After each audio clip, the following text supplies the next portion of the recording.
नमस्कार साथियों, आज मैं आपको बिहार एसएससी से रिलेटेड टोटल 100 बहुत ही महत्वपूर्ण प्रश्न बतलाने वाला हूं, जो कि सभी प्रश्न बिहार एसएससी में ही पूछे जाने वाले बहुत ही महत्वपूर्ण प्रश्न है। तो दोस्तों आपसे एक रिक्वेस्ट है, वीडियो को शुरू से लेकर अंत तक दिखाने का प्रश्न बहुत ही इंपॉर्टेंट प्रश्न है। तो चलेगा, इस वीडियो को स्टार्ट करते हैं। आपका पहला क्वेश्चन क्या लिखा हुआ है? पंचायती राज की सूची का विषय, तो राज्य सूची का विषय। पंचायती राज की सूची का विषय राज्य सूची का विषय। 73वें संशोधन में पंचायतों के कार्य किस अनुसूची में है? तो 11वीं अनुसूची में। 73वें संशोधन के पंचायतों के जो कार्य है किस अनुसूची में है? तो 11वीं अनुसूची में है। हाँ, पंचायती चुनाव का निर्णय कौन लेता है? तो राज्य निर्वाचन आयोग लेता है। पंचायत चुनाव का जो निर्णय है कौन लेता है? राज्य निर्वाचन आयोग लेता है। 11वीं अनुसूची के कितने विषय हैं? तो 29 विषय हैं। 11वीं अनुसूची के कितने विषय हैं? तो 29 विषय हैं दोस्तों। अगला क्वेश्चन की बात करते हैं दोस्तों। 5वां नंबर क्वेश्चन क्या कह रहा है? पंचायती चुनाव कितने वर्ष में होता है? तो 5 वर्ष में होता है। पंचायती चुनाव जो है कितने वर्ष में होता है? 5 वर्ष में होता है। पंचायतों के संवैधानिक दर्जा किस अनुच्छेद में है? तो भाग 9 अनुच्छेद 243 और 243 का 0 में है। तो क्या लगा, पंचायतों जो संवैधानिक दर्जा है किस अनुच्छेद में है? तो भाग 9 में है और अनुच्छेद 243 से 243 0 तक है। राष्ट्रीय पंचायती राज दिवस कब मनाया था? राष्ट्रीय पंचायती राज जो दिवस है वह कब मनाया था? वह दोस्तों 24 अप्रैल को। 24 अप्रैल को राष्ट्रीय पंचायती राज दिवस मनाया जाता है। भारत में पंचायती राज की शुरुआत कब और कहाँ हुई? भारत में पंचायती राज की शुरुआत कब और कहाँ हुई? तो 2 अक्टूबर 1959 नागौर राजस्थान में। भारत में जो पंचायती राज की जो शुरुआत है कब और कहाँ हुई? तो 2 अक्टूबर 1959 नागौर राजस्थान में हुई। अगला क्वेश्चन की बात करते हैं दोस्तों। 9वां नंबर क्वेश्चन क्या कर रहा है दोस्तों? त्रिस्तरीय प्रणाली की सिफारिश किस समिति ने की? तो बलवंत राय मेहता समिति ने की। त्रिस्तरीय प्रणाली की जो सिफारिश है किस समिति ने की? तो बलवंत राय मेहता ने की। द्विस्तरीय मॉडल की सिफारिश किसने की? द्विस्तरीय मॉडल की जो सिफारिश है किसने की? अशोक मेहता समिति ने की। अशोक मेहता समिति ने जो है द्विस्तरीय मॉडल की सिफारिश की। पंचायतों को संवैधानिक दर्जा देने की सिफारिश किसने की? तो एल.एम. सिंघवी समिति ने की। पंचायतों को संवैधानिक दर्जा देने की सिफारिश जो है किसने की? एल.एम. सिंघवी समिति ने की। 11वीं अनुसूची किस संशोधन से जोड़ी गई है? तो 73वें संशोधन 1992 से जोड़ी गई है। 11वीं अनुसूची जो है वह किस संशोधन से जोड़ी गई है? तो 73वां संशोधन 1992 से जोड़ी गई है। अगला क्वेश्चन की बात करते हैं। 13वां नंबर क्वेश्चन क्या कर रहा है दोस्तों? 12वीं अनुसूची किस संशोधन से जोड़ी गई है? तो 12वीं जो पूछ रही है दोस्तों 74वां संशोधन 1992 से जोड़ी गई है। 12वीं अनुसूची किस संशोधन से जोड़ी गई है? तो 74वां संशोधन 1992 से जोड़ी गई है। 12वीं अनुसूची में कितने विषय हैं? तो 18 विषय। 12वीं जो अनुसूची में है कितने विषय हैं? तो 18 विषय हैं दोस्तों। पंचायत भंग होने पर कितने समय के चुनाव अनिवार्य है? तो 6 माह के। पंचायत जो भंग होने पर कितने समय के चुनाव जो है अनिवार्य है? तो 6 मतलब महीना का जो है अनिवार्य है। अन्य पिछड़ा वर्ग को आरक्षण देने का प्रावधान करने की शक्ति किसने दी? तो राज्य विधानमंडल ने दी। अन्य पिछड़ा वर्ग को आरक्षण देने का जो प्रावधान है करने की शक्ति किसने दी गई? तो राज्य विधानमंडल ने दी गई। अगला क्वेश्चन की बात करते हैं। 17वां नंबर क्वेश्चन क्या करा दोस्तों? 73वां संविधान संशोधन अधिनियम का उद्देश्य क्या था? सशक्त पंचायती राज संस्थाओं का स्थापना। 73वां संविधान संशोधन का जो अधिनियम का उद्देश्य है वह क्या है? वह है दोस्तों सशक्त पंचायती राज संस्थाओं की स्थापना। पंचायती राज मामलों हेतु पृथक अपील या न्यायाधिकरण किस राज्य में जो है? मध्य प्रदेश में। पंचायती राज मामले हेतु पृथक अपील न्यायाधिकरण जो है किस राज्य में है? तो मध्य प्रदेश में। किस राज्य के एसटी अधिक होने से एससी आरक्षण का प्रावधान नहीं है? तो अरुणाचल प्रदेश में। क्या लिखा हुआ है? किस राज्य में एसटी अधिक होने से, एसटी जो है अधिक होने से एससी आरक्षण का प्रावधान नहीं है? तो अरुणाचल प्रदेश में है। राज्य वित्त आयोग का गठन जो है किस अनुच्छेद के अंतर्गत होता है? तो अनुच्छेद 243 का आई के अंतर्गत होता है। क्या लगा हुआ? राज्य वित्त आयोग का जो गठन है किस अनुच्छेद के अंतर्गत होता है? तो अनुच्छेद 243 आई के अंतर्गत होता है। अगला क्वेश्चन की बात करते हैं दोस्तों। 21वां नंबर क्वेश्चन क्या कर रहा है दोस्तों? क्या लगा? नगर पालिका किस संविधान संशोधन से संबंधित है? 74वां संविधान संशोधन से संबंधित है। नगर पालिका जो है किस संविधान संशोधन से संबंधित है? तो 74वां संविधान संशोधन से संबंधित है। 73वां संशोधन किस व्यवस्था को प्रोत्साहित करता है? तो स्वशासन व्यवस्था से प्रोत्साहित करता है। क्या लगा? 73वां जो संशोधन है किस व्यवस्था को प्रोत्साहित करता है? तो स्वशासन व्यवस्था से प्रोत्साहित करता है। 12वीं अनुसूची में कितने विषय है? तो 18 विषय है 12वीं अनुसूची में। पंचायत समिति के सदस्य कैसे चुने जाते हैं? तो प्रत्येक चुनाव प्लस पदेन सदस्य से। क्या लिखा हुआ है? पंचायत समिति के जो सदस्य हैं कैसे चुने जाते हैं? तो प्रत्येक चुनाव प्लस पदेन सदस्य से चुने जाते हैं। अगला क्वेश्चन की बात करते हैं। और हाँ गाइस, अगर आप लोग चैनल पे नहीं हो तो फटाफट जाकर लाइक सब्सक्राइब शेयर एक प्यारा सा कमेंट जरूर कर दें। तो चलिए गाइस 25वां नंबर क्वेश्चन देखते हैं। मनरेगा के क्रियान्वयन का उत्तरदायित्व किसका है? तो ग्राम पंचायत का। मनरेगा के क्रियान्वयन का जो उत्तरदायित्व है वह किसका है भाई दोस्तों? ग्राम पंचायत का। पंचायतों के अल्पसंख्यक आरक्षण किस राज्य में है? तो आंध्र प्रदेश में। पंचायतों के अल्पसंख्यक का जो आरक्षण है किस राज्य में है? आंध्र प्रदेश में। पंचायतों के कर व शुल्क निर्धारित की संतुष्टि कौन करता है? तो राज्य वित्त आयोग करता है। पंचायतों के कर व शुल्क निर्धारण की जो संतुष्टि है कौन करता है? राज्य वित्त आयोग करता है। संविधान संशोधन का प्रावधान जो है किस अनुच्छेद में है? तो अनुच्छेद 368वां में है। संविधान संशोधन का जो प्रावधान है किस अनुच्छेद में है? 368वां अनुच्छेद में है। अगला क्वेश्चन की बात करते हैं। 29वां नंबर क्वेश्चन क्या कह रहा है दोस्तों? संविधान संशोधन विधेयक किस सदन में लाया जाता है? तो लोकसभा या राज्यसभा के सदन में लाया जाता है। संविधान संशोधन का जो विधेयक है किस सदन में लाया जाता है? तो लोकसभा या राज्यसभा में लाया जाता है। लघु संविधान किस संशोधन को कहा जाता है? तो 42वां संशोधन को कहा जाता है। लघु जो संविधान है वह किस संशोधन को कहा जाता है? तो 42वां संविधान संशोधन को कहा जाता है। 74वां संविधान संशोधन किससे संबंधित है? तो नगर पालिका से संबंधित है। 74वां संविधान संशोधन जो है किससे संबंधित है? नगर पालिका से संबंधित है। दिल्ली राष्ट्रीय राजधानी क्षेत्र किस संविधान संशोधन द्वारा बना है? तो 69वां संशोधन 1992 से बना है। क्या लिखा भाई? दिल्ली राष्ट्रीय राजधानी जो क्षेत्र है किस संविधान संशोधन द्वारा बना है? तो 69वां संशोधन 1992 से बना है। अगला क्वेश्चन की बात करते हैं दोस्तों। 32वां या 33वां नंबर क्वेश्चन क्या कर रहा है दोस्तों? 99वां संविधान संशोधन किससे संबंधित है? यह दोस्तों राष्ट्रीय न्यायिक नियुक्ति आयोग से संबंधित है। क्या लिखा भाई? 99वां संविधान संशोधन किससे संबंधित है? राष्ट्रीय न्यायिक नियुक्ति आयोग से संबंधित है। 9वीं अनुसूची संबंधित संविधान में कब जोड़ी गई? तो प्रथम संशोधन 1951 में जोड़ी गई। क्या लिखा भाई? 9वीं अनुसूची जो है संविधान में कब जोड़ी गई? तो प्रथम संशोधन 1951 में जोड़ी गई। 86वें संविधान संशोधन किससे संबंधित है? जो 6 से 14 वर्ष के बच्चों का निःशुल्क अनिवार्य शिक्षा से संबंधित है। क्या लिखा भाई? 86वां जो संविधान संशोधन है किससे संबंधित है? 6 से 14 वर्ष के बच्चों का निःशुल्क अनिवार्य शिक्षा से संबंधित है।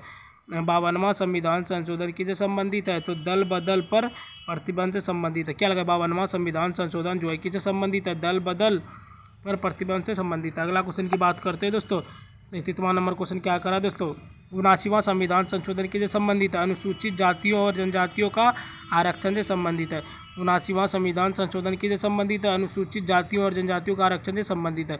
51वां संविधान संशोधन का उद्देश्य क्या है? केंद्रीय मंत्रिमंडल का आकार लोकसभा के 15% तक सीमित है। 51वां संविधान संशोधन जो है का उद्देश्य क्या है? केंद्रीय मंत्रिमंडल का आकार लोकसभा के 15% तक सीमित है। सर्वोच्च न्यायालय ने संविधान संशोधन शक्ति को किस मामले में सीमित किया गया? तो केशवानंद भारती मामला 1973 में सीमित किया गया। क्या लगा भाई? सर्वोच्च न्यायालय ने संविधान संशोधन शक्ति को किस मामले में सीमित किया गया? तो केशवानंद भारती मामला 1973 में सीमित किया गया है। संघ और राज्य सूची के संशोधन किस अनुसूची के अंतर्गत होता है? तो अनुसूचित 368वां के अंतर्गत होता है। क्या लगा? संघ और राज्य सूची में संशोधन किस अनुच्छेद के अंतर्गत होता है? तो अनुच्छेद 368वां के अंतर्गत होता है। अगला क्वेश्चन की बात करते हैं। 41वां नंबर क्वेश्चन क्या करा दोस्तों? भारत के प्रथम राष्ट्रपति कौन है? डॉक्टर राजेंद्र प्रसाद। भारत के जो प्रथम राष्ट्रपति हैं वह है दोस्तों डॉक्टर राजेंद्र प्रसाद। प्रथम उपराष्ट्रपति कौन है? तो डॉक्टर सर्वपल्ली राधाकृष्णन। प्रथम उपराष्ट्रपति जो है वह है दोस्तों डॉक्टर सर्वपल्ली राधाकृष्णन। राष्ट्रपति का कार्यकाल कितना होता है? 5 वर्ष होता है। राष्ट्रपति का जो कार्यकाल है वह 5 वर्ष होता है। बनने की जो आयु है 35 वर्ष से अधिक होनी चाहिए। मतलब 35 वर्ष जैसे बोलता है, जैसे 18 वर्ष के होने के बाद बालिग हो जाता है वैसी है, तो 35 वर्ष होना चाहिए राष्ट्रपति बनने के लिए। डॉक्टर जाकिर हुसैन का इसका जो वेतन है ना ये मिलता है 5 लाख, समझ लो। डॉक्टर जाकिर हुसैन का जो कार्यकाल कब हुआ? तो डॉक्टर जाकिर हुसैन का जो कार्यकाल कब था? तो 13 मई 1967 से 3 मई 1969 तक। क्या लगा? जाकिर हुसैन का जो है डॉक्टर जाकिर हुसैन का जो कार्यकाल कब का था? तो 13 मई 1967 से 3 मई 1969 तक का था। अगला क्वेश्चन की बात करते हैं। 45वां नंबर क्वेश्चन क्या कर रहा है दोस्तों? वराहगिरी वेंकटगिरी का कार्यकाल कब था? तो 3 मई 1969 से 24 अगस्त 1974 तक। वराहगिरी वेंकट गिरी का जो कार्यकाल है कब था, तो 3 मई 1969 से 24 अगस्त 1974 तक था। प्रथम महिला राष्ट्रपति कौन है, तो प्रतिभा पाटिल।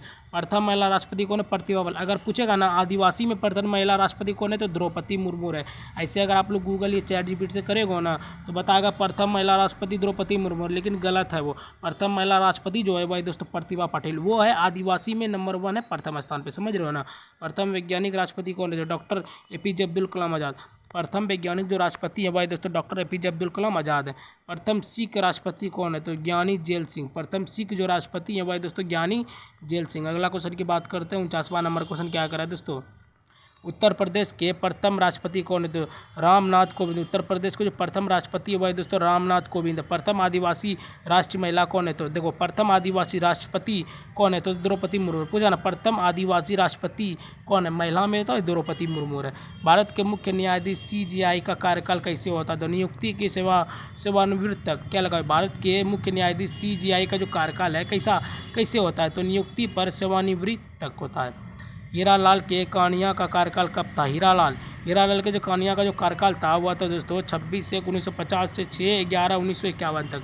26/1 मतलब 26 जनवरी 1950 से 6 नवंबर 1951 तक था। अगला क्वेश्चन की बात करते हैं, 53वां नंबर क्वेश्चन क्या करा दोस्तों, MH बेग का कार्यकाल कब का था। MH बेग का जो कार्यकाल है MH तो MH बेग का कार्यकाल 29 जनवरी 1977 से 21 फरवरी 1968 तक था। क्या लिखा हुआ है MH बेग का जो कार्यकाल कब का था, MH बेग का जो कार्यकाल था वह था दोस्तों, MH बेग का कार्यकाल 29 जनवरी 1977 से 21 फरवरी 1968 तक का था।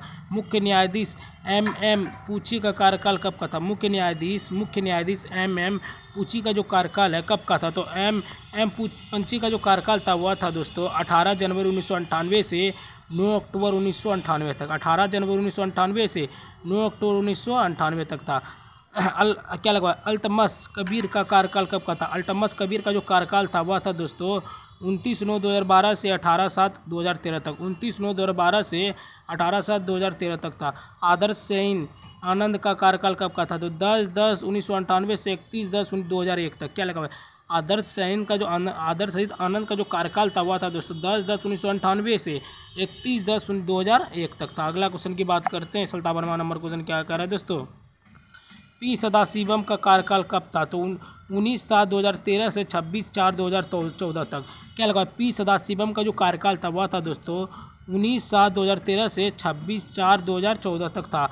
RM लोधा का कार्यकाल कब का था, 27/4/2014 से 27/9/2014 तक था। RM लोधा का जो कार्यकाल था कब का था, तो 27/4/2014 से 27/9/2014 तक था। SP भरूचा का कार्यकाल कब का था, तो 1/11/2001 से 5/5/2002 तक था।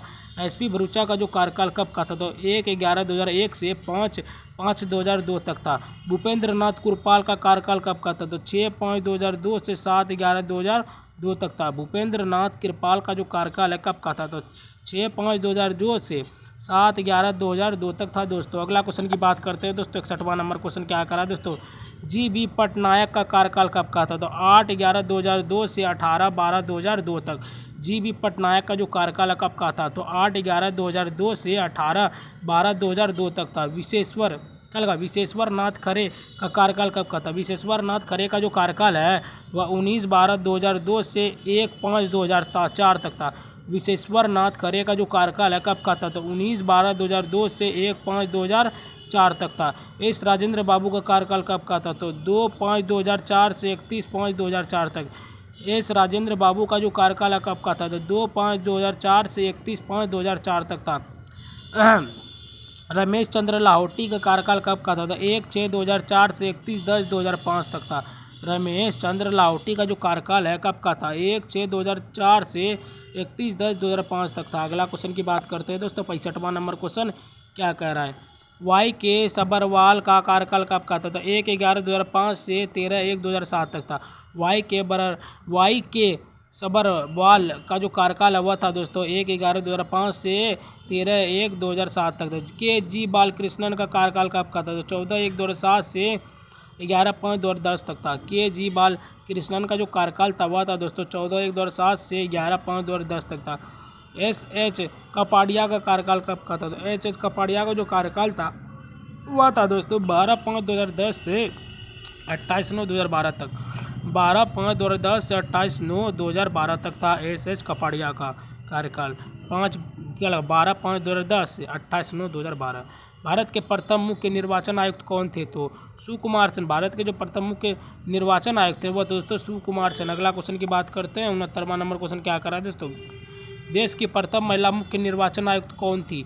अभी तक कोई महिला मुख्य निर्वाचन आयुक्त नहीं बनी है। क्या लिखा हुआ है? देखो, देश की जो प्रथम महिला मुख्य निर्वाचन आयुक्त कौन थी, तो इसका भटकाने के लिए दिया है अभी तक कोई महिला मुख्य निर्वाचन आयुक्त बनी ही नहीं, समझ लो। भारत के प्रथम प्रधानमंत्री कौन थे? जवाहरलाल नेहरू। भारत के प्रथम प्रधानमंत्री जवाहरलाल नेहरू। जवाहरलाल नेहरू का कार्यकाल कब का था? तो 15 अगस्त 1947 से 27 मई 1964 तक। देखो, जवाहरलाल नेहरू का जो कार्यकाल ना पूछ रहा है 15 अगस्त 1947 से 27 मई 1964 तक था। बहुत दिन तक था ये राज जवाहर पद पर था, प्रधानमंत्री का पद पर। जवाहरलाल नेहरू की मृत्यु कब हुई? 27 मई 1964 में।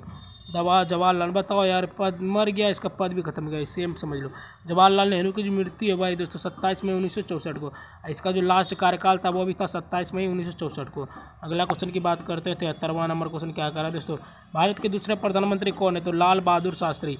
भारत के दूसरे प्रधानमंत्री कौन है दोस्तों? लाल बहादुर शास्त्री। लाल बहादुर शास्त्री का कार्यकाल कब का था? तो 9 जून 1964 से 11 जनवरी 1966 तक। लाल बहादुर शास्त्री का जो कार्यकाल था वह था दोस्तों 9 जून 1964 से 11 जनवरी 1966 तक था। इंदिरा गांधी का प्रथम कार्यकाल कब का था? तो इंदिरा गांधी का जो था वह था 24 जनवरी 1966 से 24 मार्च 1977 तक। इंदिरा गांधी का जो प्रथम कार्यकाल था वह था दोस्तों 24 जनवरी 1966 से 24 मार्च 1977 तक। इंदिरा गांधी का दूसरा कार्यकाल कब का था? तो 14 जनवरी 1980 से 31 अक्टूबर 1984। इंदिरा गांधी का जो दूसरा कार्यकाल था वह था 14 जनवरी 1980 से 31 अक्टूबर 1984 तक था। अगला क्वेश्चन की बात करते हैं। 77वां नंबर क्वेश्चन क्या करा दोस्तों? इंदिरा गांधी की हत्या कब हुई? तो 31 अक्टूबर 1984 को। इंदिरा गांधी की हत्या कब हुई? 31 अक्टूबर 1984 को हुई। मोरारजी देसाई का कार्यकाल कब का था? तो 24 मार्च 1977 से 28 जुलाई 1989 तक था। मोरारजी देसाई का जो कार्यकाल था कब का था? तो 24 मार्च 1977 से 28 जुलाई 1989 तक था। चौधरी चरण सिंह का कार्यकाल कब का था? तो 28 जुलाई 1989 से 14 जनवरी 1980 तक था।